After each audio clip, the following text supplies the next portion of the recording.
A stray dog walked into a fire station with a bloody shoe in its mouth, no tags, no collar, no owner in sight. But what this dog led firefighters to, deep in the woods, changed everything. And what they found, it left the whole town in tears. It started like any ordinary morning at Station 14. The crew was prepping gear, sipping coffee, running drills, nothing out of the ordinary, until a muddy, limping dog wandered in, tired, wet, and carrying something that made everyone freeze. A small, bloody sneaker. Nobody knew where the dog had come from, but something about the way it looked at them, eyes full of urgency, made it impossible to ignore. That was the moment the team realized this wasn't just some lost stray. This dog needed them to follow. It was just after 7 a.m., the kind of early morning when the world still feels heavy and quiet. Lieutenant Mark DeSantis stood by the coffee machine, pouring himself a second cup. The fire station was usually buzzing by now, but today the silence seemed thicker,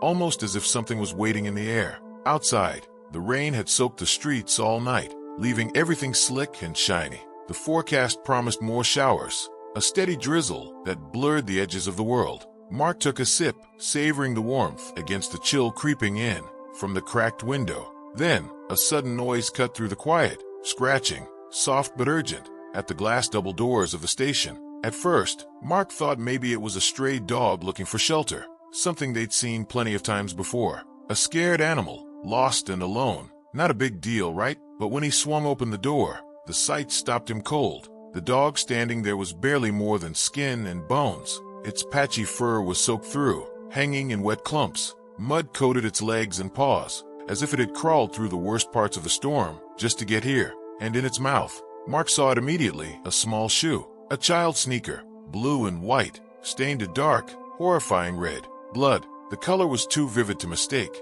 The dog wasn't carrying just any shoe. It was carrying a message. Mark barely had time to react before he called out to the others. "Guys, you need to see this."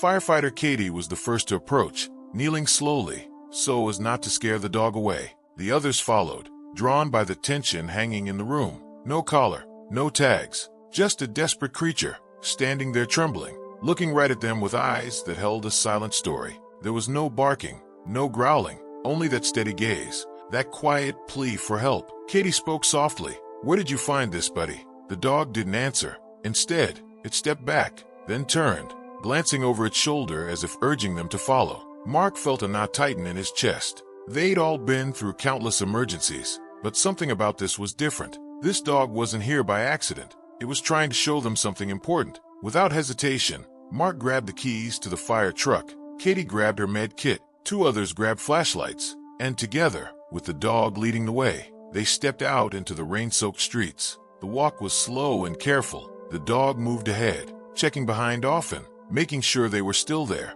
20 minutes stretched into a tense march, through muddy back alleys, over slippery roots, into the thick, shadowy woods. The rain whispered in the trees, the cold seeping through clothes and skin. The forest was heavy with silence, except for the crunch of leaves beneath their boots. Mark's heart pounded, not just from exertion, but from fear. What had happened here? Who did that shoe belong to? And where was that person now? Suddenly, Mark caught sight of something. A broken branch, bent at an unnatural angle, stained with a faint patch of dark red. Blood. It was faint, almost washed away by the rain, but unmistakable. Katie knelt down, eyes wide. This isn't just a lost shoe. Someone's hurt, badly. The dog sat nearby, panting softly, its eyes scanning the shadows. Mark reached for his radio. "Command, Station 4. We've got signs of an injured person in the woods. Requesting immediate backup." Static replied. "Copy that. Backup on the way." Mark glanced at the dog, whose body was trembling but whose eyes shone with determination.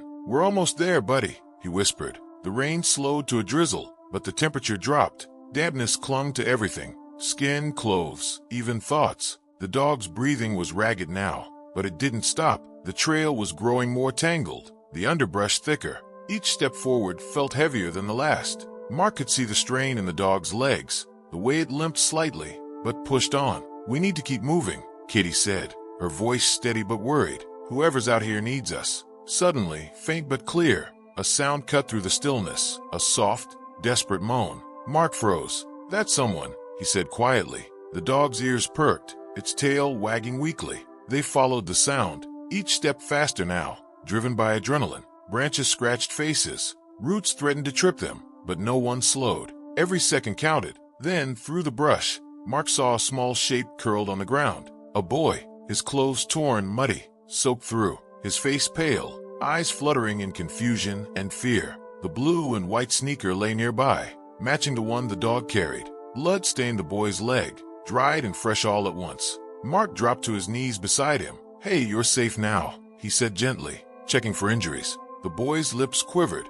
"The dog brought help," he whispered. Mark looked up at the dog, whose tail thumped weakly against the ground. "You saved him," Mark said. "You're a hero." But the questions remained. How did the boy end up lost and hurt deep in the woods? Why had the dog been out there, alone, during the storm? What dangers had they both escaped? And what else was waiting out there in the shadows? Mark knew this was just the beginning of a story no one could have imagined. Mark looked around the clearing, the rain still falling gently, mist rising from the wet earth. The boy was shivering, his small frame trembling in the cold. The wounds on his leg were deeper than they first seemed, and dried blood mixed with fresh. Time had not been kind to him. Katie pulled her medkit closer, her hands steady despite the tension.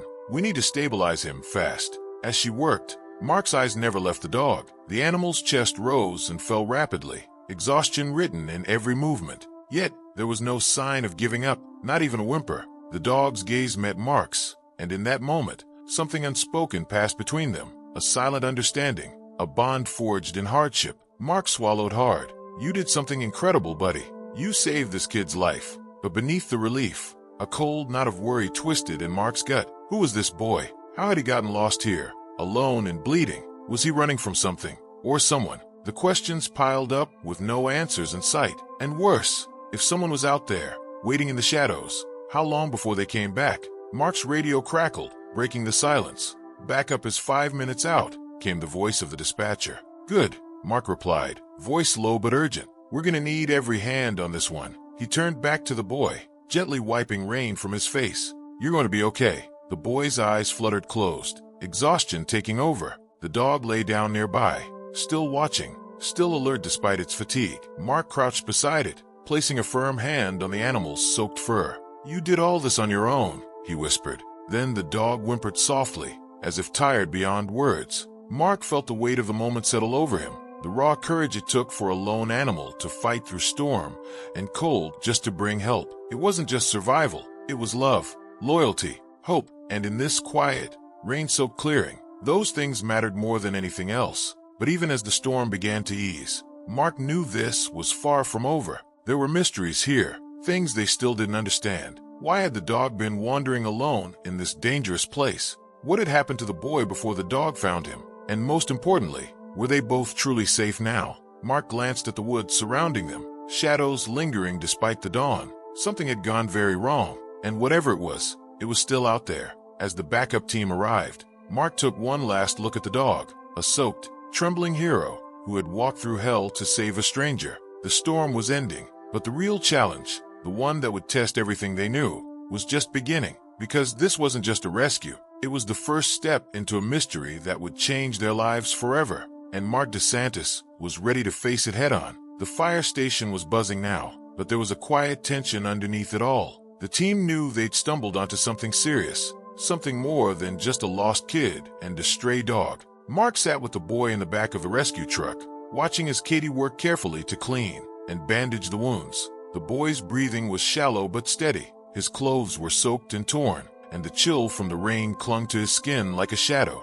Outside, the dog rested on the wet pavement, shivering but alert. No one had dared to pet him yet, not because they didn't want to, but because they were all waiting for the dog to tell them what to do next. The animal had led them through the rain, through the dark woods, into the unknown. It was as if the dog carried a message, one that still wasn't clear. Mark felt a knot tighten in his chest. He had seen plenty of emergencies in his years as a firefighter, but this was different. This was personal, and it was just the beginning. The boy finally stirred, opening his eyes slowly. They were wide and frightened, darting around the truck as if searching for something or someone. "Hey there," Katie said gently, her voice soft like a warm blanket. "You're safe now." The boy blinked, then reached out weakly, clutching her hand. "Shoes," he whispered. Mark's ears perked up. "Shoes," he repeated, leaning closer. The boy nodded, struggling to speak. "Hurt shoe, bad man." Suddenly, the pieces began to click. This wasn't just an accident or a simple case of a lost child. There was danger lurking, something dark, something that had left this boy running, bleeding, and terrified. Outside, the dog's ears twitched at the mention of Badman. The animal stood slowly, as if preparing for what was coming next. Mark signaled to the others, "We need to find out exactly what happened here, and fast." The team gathered around, forming a plan. The dog would stay close to the boy. They'd head back into the woods, searching for clues. The rain had stopped, but the earth was slick and treacherous. Branches snapped underfoot as they moved carefully through the underbrush. Every shadow seemed to shift. Every rustle sounded louder than it should. Mark couldn't shake the feeling that eyes were watching them, waiting. The dog stayed alert, occasionally looking back to make sure the team was following. Then, in a small clearing, Kitty spotted something. A torn piece of fabric caught on a branch. It was muddy, soaked, and stained with the same dark red as the shoe the dog had brought. Mark's heart sank. This wasn't random. This was a trail, and it led deeper into the unknown. They pressed on. As they moved further, Mark's mind raced. Who was this bad man the boy mentioned? Was he nearby? Were they walking into a trap? But the dog seemed fearless, brave, determined, and somehow, that gave Mark a spark of hope, because in situations like this, hope was the only thing that kept you going. The forest was growing darker with every step. The thick canopy above blocked out the morning light, and the air was heavy with the smell of damp earth and decaying leaves. The silence felt almost unnatural, broken only by the distant drip of water falling from the trees. Mark tightened his grip on his flashlight. The beam barely cut through the shadows, but the dog's steady pace and unwavering focus gave the team a strange kind of reassurance. It was like the dog had an unspoken map in its mind, guiding them. Every now and then, the dog would pause, sniffing the air, its nose twitching. Then it would look back, its eyes shining, silently urging them onward. Suddenly, the dog stopped in its tracks. Mark's heart jumped. The dog's ears were pinned back, and its body was tense, frozen like a statue. Ahead, the bushes rustled violently. Then, out of the shadows, came a soft whimper. The firefighters exchanged glances. Kitty signaled for silence. Slowly, Mark moved forward, the flashlight now steady in his hand. The dog stepped ahead of him, leading the way toward the sound. As they pushed through the thick undergrowth, the source became clear. There, partially hidden beneath a fallen tree, was another child, smaller than the boy in the truck. This child was curled into a tight ball, shaking violently. Her clothes were torn, and her face was streaked with dirt and tears. The dog immediately approached her, gently licking her face as if to say, "You're safe now." Mark's voice was barely a whisper. "It's okay, we're here to help." The girl blinked up at them, confusion and fear mixing in her eyes. Katie knelt down beside the girl, pulling a blanket from her pack and wrapping her carefully. "She's cold," Katie said softly, "and scared, but alive." The dog stayed close, nuzzling the girl's hair. Mark looked around nervously. "We need to get them both out of here." But the forest wasn't done with them yet. As they turned to head back, a faint sound echoed through the trees. Footsteps, slow, deliberate, coming closer. Mark's breath hitched. The boy in the truck, tense beside him. The dog growled low in its throat, a warning. The team froze, listening. The footsteps stopped. Then, from the shadows, a figure emerged. Tall, broad, face obscured by a hood. Mark felt a cold wave of dread wash over him. The man's voice was rough, tired. "You shouldn't be here." Mark stepped forward, trying to keep his voice steady. "We're here to help the children." The man laughed bitterly. "Help? You don't know the half of it." He took a step closer, revealing a face lined with exhaustion and pain. "I was supposed to protect them," he said, voice cracking, "but I failed." Mark exchanged a glance with Katie. The pieces were falling into place. This wasn't just a rescue. It was a story of tragedy and hope tangled together. The man told them what happened, how the children had been trapped in an old cabin deep in the woods, how he had tried to reach them, but got caught in a storm, how the dog had found him first, then led the firefighters here. Mark listened, heart pounding. This dog wasn't just a stray. It was a guardian, a hero. As the rain began again, heavier this time, the team helped the man lead the children back toward the truck. The dog stayed close to the kids, its body still trembling from the cold, but its spirit unbroken. Mark couldn't help but think about how close they had come to losing them all. How one small shoe, carried by one brave dog, had changed everything. The walk back felt longer than it should have. Every step through the muddy ground reminded Mark just how fragile this rescue was. The children were quiet now, exhausted but safe. wrapped tightly in blankets Katie handed out. The dog, though soaked and trembling, never left their side. It was like a silent guardian, eyes sharp, ears perked, always alert to any sign of danger. Mark glanced down at the dog's blood-stained shoe again, a simple, heartbreaking clue that had led them here. Suddenly, a sharp cry pierced the night air. Mark's heart jumped. The smaller girl whimpered, clutching her arm. Katie rushed over, shining her flashlight on the injury. A deep gash, bleeding badly. The tension tightened like a noose. Time was running out. Mark's hand shook as he radioed for paramedics. The dog let out a low whine, pressing itself closer to the children, as if trying to shield them from the cold and fear. Minutes felt like hours. The rain was relentless, soaking through every layer of clothing and gear.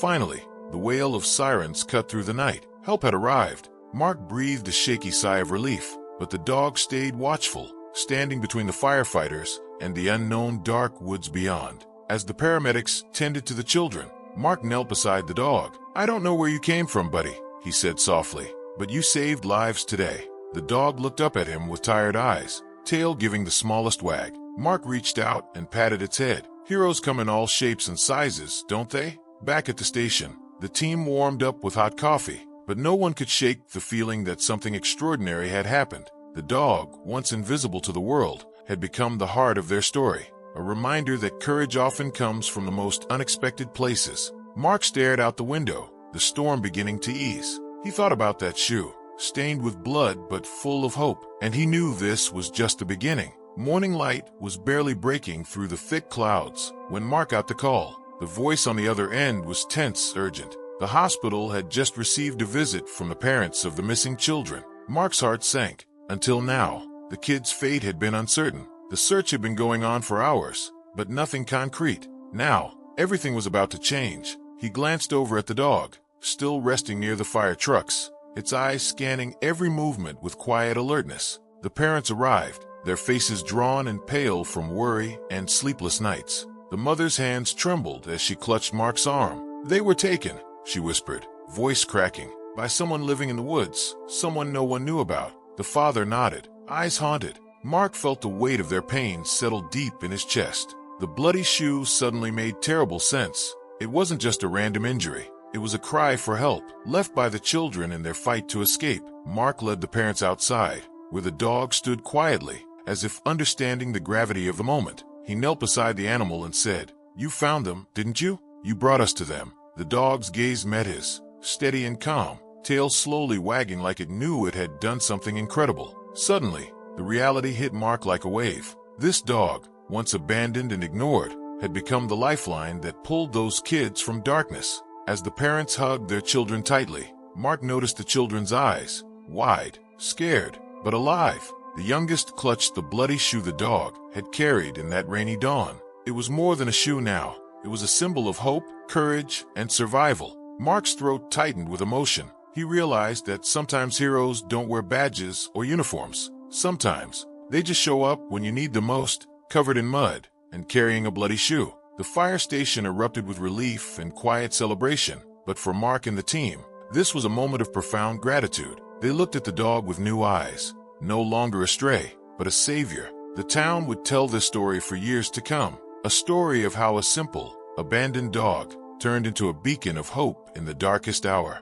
What started as a quiet morning at the fire station quickly turned into one of the most unforgettable rescues the town had ever seen. A stray dog, soaked, tired, and carrying a single bloody shoe, led firefighters through rain-soaked woods to save two children who had been missing for hours. That dog, once overlooked and abandoned, became a lifeline in a desperate moment. It showed courage without hesitation and loyalty without asking for anything in return. Mark and his team learned a powerful lesson that day. Sometimes, help comes from the most unexpected places. Sometimes, heroes don't wear badges. Sometimes, heroes have four paws, a wagging tail, and a fierce determination to do what's right. The children were safe. Their parents, overwhelmed with gratitude, knew they owed their lives to this brave animal. And the town, it found a new hero, one who reminded everyone that even the smallest, most forgotten creatures can change everything. This wasn't just a rescue. It was a miracle born from hope, trust, and the unbreakable bond between humans and animals. Remember what Station 14 firefighter said in the end. Some heroes wear uniforms, Others walking on four legs, carrying a clue in their teeth, and save lives without ever saying a word. If this story moved you, hit subscribe and stay with us for more amazing tales of animals who change lives.